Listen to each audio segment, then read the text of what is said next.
Okay, perfect. Hello guys, Arlene is playing again with you, and today I'm joined by Jauss, the manager of Escogido, all the way in the Dominican Republic. So tell me, Dave, how are you today? We're feeling good. We got a game in about an hour right here. We got our feet on the ground in the field. There's no fans in the stands, but there's a whole lot of people watching us on TV, and players are playing hard and having fun. Dave, it has been a crazy year, especially for sports. Back in 2019, I remember we met at City Field and we talked about your experience in Lidom and how much you wanted to be back there. You're back, but it's totally different from anything you had experienced there before. So how is the adjustment going on? It's a really good question because I actually bring it up a lot of times with players that are imports here or young players who haven't played in the stadium with fans, and then of course veteran players. And I ask that question because once you're in the middle of the game and the pitch is coming, the plays are being made, it's baseball. But that 13 seconds, 8 seconds between it, the 2 minutes and 46 seconds between innings, it's not 2 minutes and 45. They tell us 2:46, and that's kind of crazy because there's no way Dominican ever runs time on 2 minutes and 46 seconds. But during those times, the level of anxiety and fun and emotion is different. However, the blessing to be on the field again and be at stadiums and not have to watch it virtually for me as a scout, or a lot of these players were at home and not even at alternative sites, let alone playing in the big leagues. It's playing baseball again, and that's what we all love to do. Of course, when we talk about Lidom and something that you just mentioned, we talk about excitement, the atmosphere, and how crazy it is up in there, how the fans are really important because they can change the situation. So to those players that are used to that, and the ones that had never been there, this is the first time they're at Lidom, playing. What do you tell them? Like, do you tell them like this is great, but it is way better, or what do you say? What I do is I tell them that this is a league unlike any other, because inning 1 through inning 9, you're playing to win at any cost. So the only time that actually happens is in the big leagues in the playoffs, because even in the 162 games, there's certain times you do something that you're really effort to win, but you have to win the season. You don't win every game at all costs. You don't make every pitch at all costs. There's some guys that have to throw a little bit more. There's some guys that have to rest for the next day. There's some guys that you play so that 4 days later they can be ready to play. Here, it's, you're pinch hitting or bringing in a relief pitcher in the second inning, and then you're bringing in another reliever this year after 3 batters rather than after 1 batter.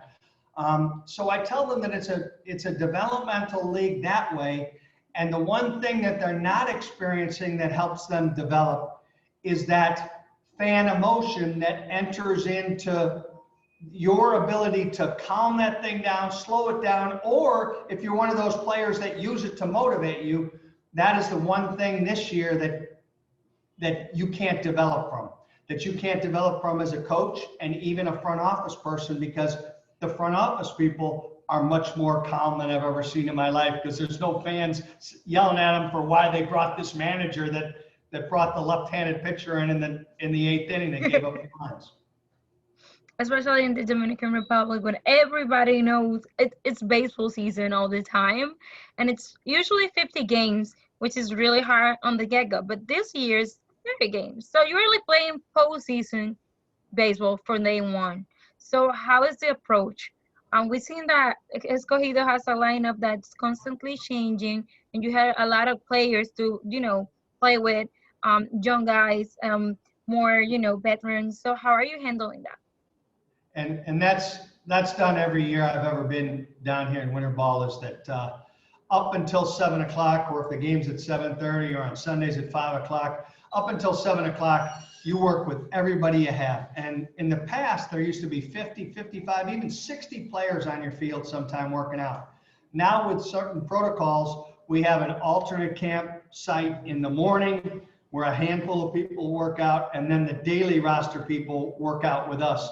However, both of those camps, like the camps that used to be run with, the pregame workouts, like the games that used to be run before that, you got 60 guys and you're getting everyone an opportunity to develop their skills and get better for two reasons. Number one, in case they're going to play that game, or if they're not on the daily roster, they might be tomorrow. You never know in this league. You might be replacing the major league player and you're an A-ball player tomorrow. So you're getting them better for Escogido, for the Winter Bowl, but also to make sure that they go to spring training or they're seen by a scout so that they get an opportunity to go to a major league, big league spring training or minor league spring training, or extend their career in Mexico or independent league. So there's that work. And then during the game, you just play it with everybody you have, and you throw all your dice on the table, all your cards on the table, and you play till that last pitch, and then you wash it off and go try to be 1-0 the next day, regardless of what you are today. Dave, I saw to Joe doing it earlier. He's obviously a young guy, and he has played Double-A ball, but you given him, it looks like you have given him the third base position this season. I mean, he's there more often than not. And what do you see in Joe that makes you have that kind of confidence on him? Really good question. The one thing I'm going to say is I did not give him the job. He earned it. Okay. I don't write the lineup out, even though I physically write it out. I tell every player that they write the lineup, how they play, how they show us as a coaching staff and the front office on what we can expect that day. That's how the lineup gets written out. So Joe has made himself into that lineup. And what he did from the camp on, he's always brought really good defensive skills. He came into professional baseball as an impactful hitter.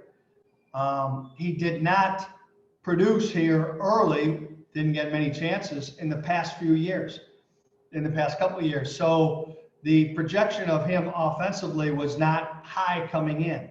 Well, from the first day of our camp, our workout, the swing was there, the athleticism in the batter's box was there. The desire that and the work ethic that he had put in previously was starting to show up, and he earned making the club.